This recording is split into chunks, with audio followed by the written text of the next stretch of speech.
right, guys, you guys are in for a real treat. Our culture feeds on the manufactured anticipation of new products and ideas, perhaps at the expense of what is actually valuable or useful.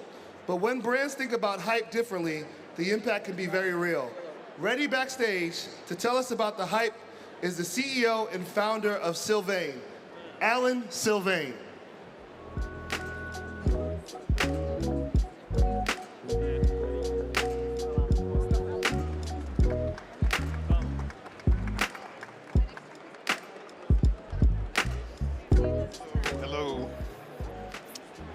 Hello. Hello. How are you today? No, please. How's everybody? How are you doing today? Yes. I'm excited to be here in Toronto to do Collision again. I'm here to talk about hype. 1998. Do you guys remember that year, 1998? It was, it was a really interesting time. It was right before the internet. It was after the Soviet Union collapsed. It was like a really, everyone was afraid of Y2K. It was like a new moment. But in my view, 1998 saw one of the worst, scariest moments in culture. Beanie Babies. Do you remember Beanie Babies? Do you remember Beanie Babies? Beanie Babies took the world by storm. Beanie Babies were this thing, this crazy thing. People were obsessed. I had to buy the Beanie Babies. It was like Bitcoin in 1998. And it was all the brainchild of this dude. You see this guy? This is Ty Warner.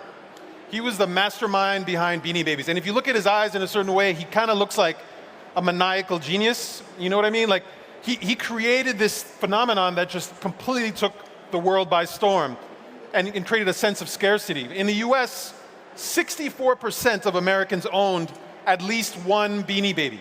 It was the most important thing to own in the world at that particular time. And actually, eBay, the version of eBay that we know, really grew because of the Beanie Baby. In 1998, or 1997, I should say, 6% of all sales on eBay were tied to the Beanie Baby. The Beanie Baby was like gold, only better than gold, only bigger than gold. And in fact, eBay went public largely on the back of the success of Beanie Babies in 1997. So much so that all this crazy shit happened.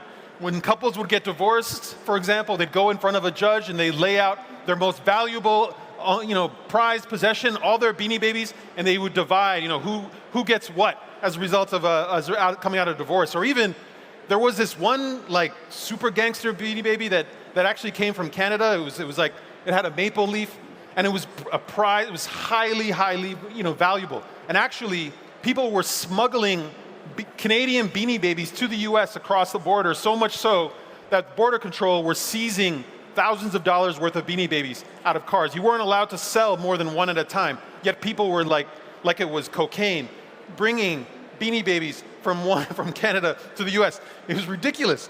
It was ridiculous.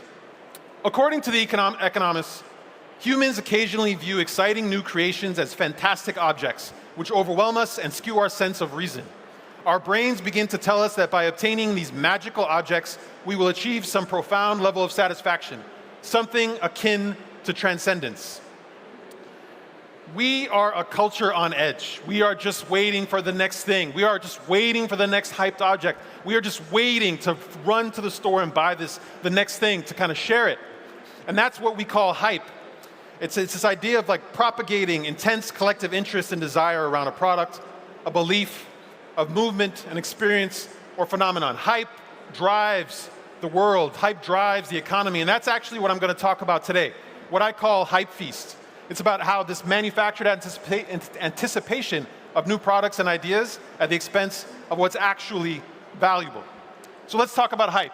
Here in Toronto at Collision, as every booth and every company is trying to hype up their product and get you pumped to believe that there's inherent value in what it is. First, by way of introduction, my name is Alain. I'm the CEO of SYLVAIN. It's a strategy and design consultancy. Check us out. We help companies think about the future of their products and their brands. We work with a lot of big companies. We work with Nike, Apple, Google, right now.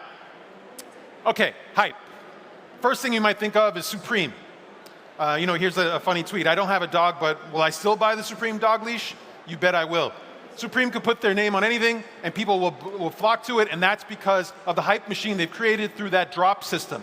Or you think about pop culture. You think about Courtney and Travis's wedding. and how that was in itself a hyped moment that people talked about even though they weren't even there. Or you think about the metaverse. I think the session right before me was about the metaverse. You know, there's more conversation and hype around the metaverse than there is understanding of what the metaverse is. It's a phenomenon that's kind of taken the world by hold, and it is because of the hype around it, so much so that we're all wondering, how do you play a role?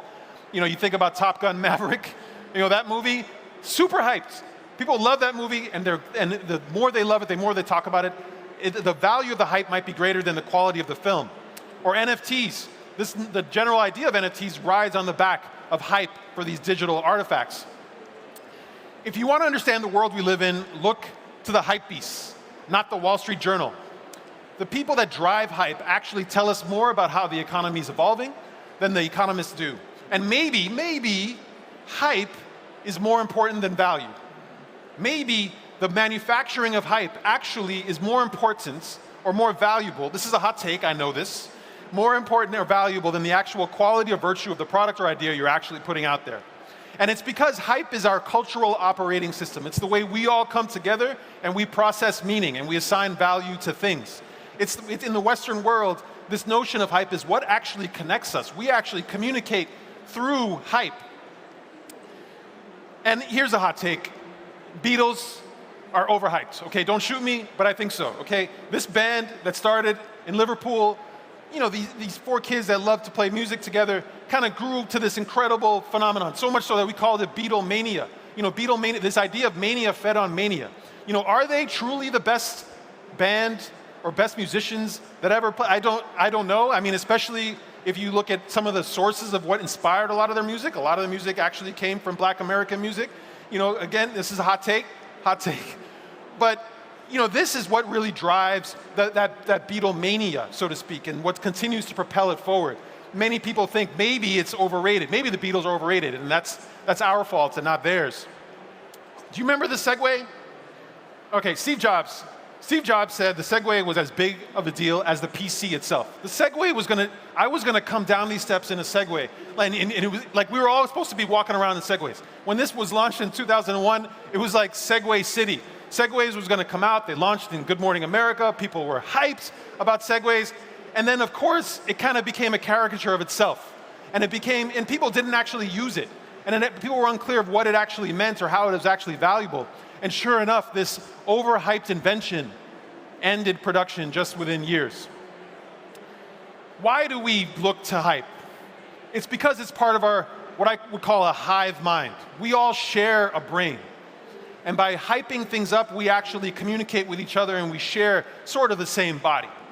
And so hype serves as that sort of trigger for the hive mind. And it's actually primal. It's actually neurological. If you look at the brain, we're actually addicted to hype.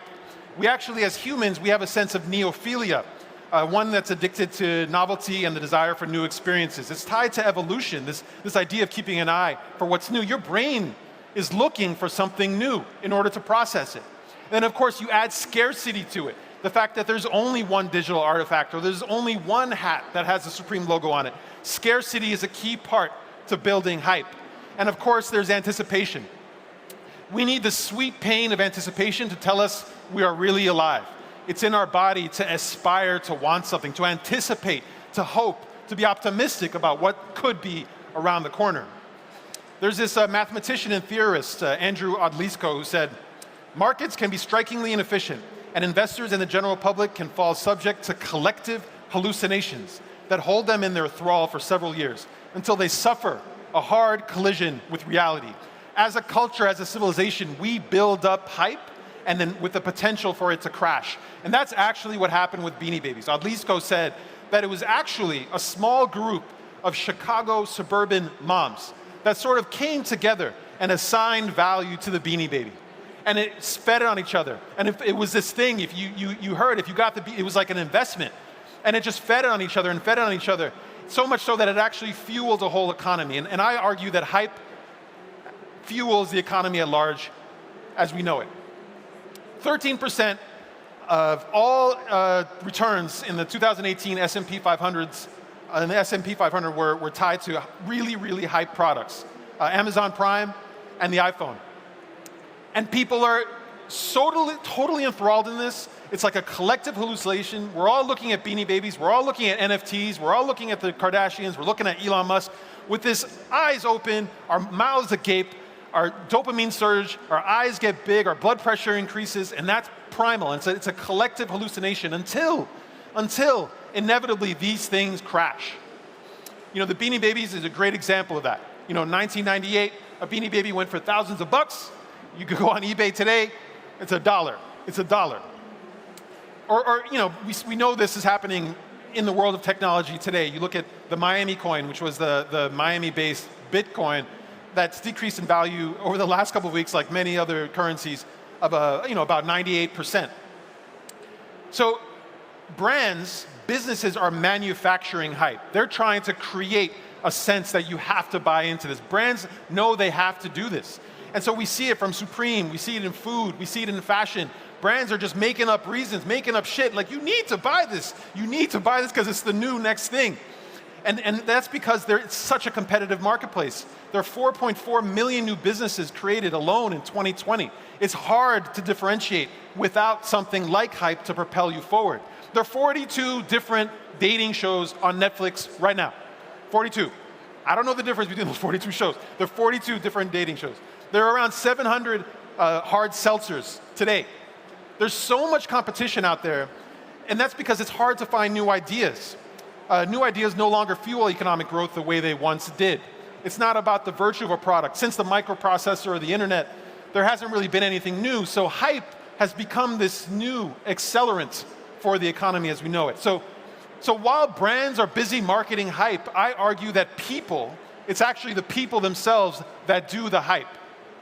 Brands market, people hype. And a couple obvious examples. You know, Tesla is a great example. You know, you could drop that in many presentations. But the hype that people just, sort of share among themselves, among drivers, is actually what pushes that brand forward. Tesla doesn't do a whole lot of outward bound advertising or marketing. Or you look at, of course, Apple, again, another example that can be dropped in any presentation. Even their promotional events are hyped. even their like the annual conference that they do is overhyped. It's hype upon hype. Hype is something that's cultivated among lovers, among users. And to me, there's really one great example. If we're going to look at the Beanie Baby and we're looking for an alternative to the Beanie Baby, there's one incredible example that speaks to the power of cultivating hype versus manufacturing hype, and that's Lego. They do three things well. Three things, okay, and I'm going to go through all three. The first is they worship consistency. Everything they do is the same, and it's been the same for decades. You can look at the literal product you buy today, it's the same one they invented and they developed a patent for decades ago. The fact that you can take Lego bricks from 30 years ago and they still snap together with the same new Lego brick that comes out, I mean, what type of product can span generations like that? There's something really special to it.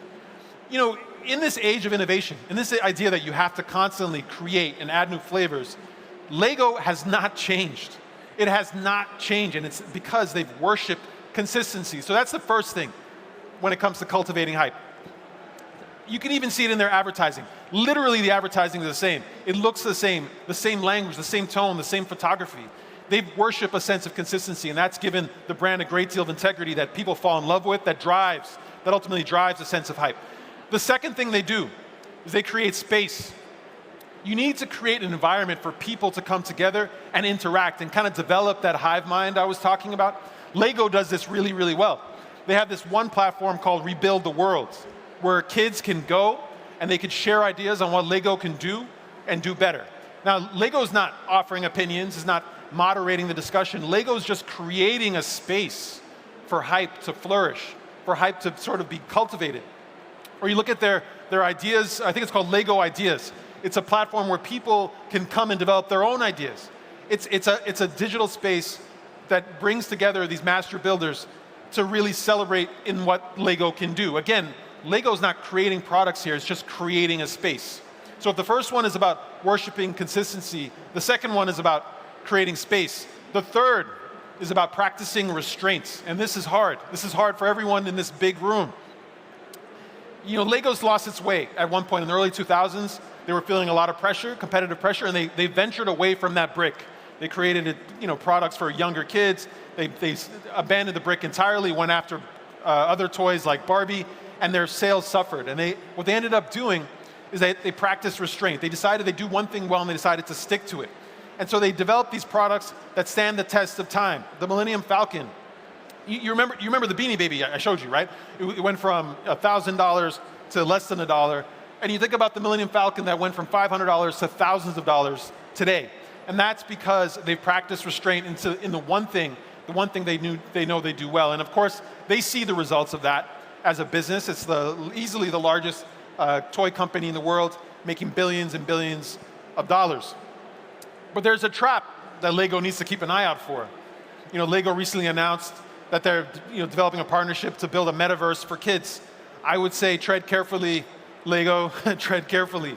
Because in order to preserve that incredible thing that they have to stay true to the values that really drove and cultivated hype versus manufacturing hype. And that's worship consistency, create space, and practice restraint. My name is Alain. Thanks for joining. Check us out at sylvain.co. Have a great time.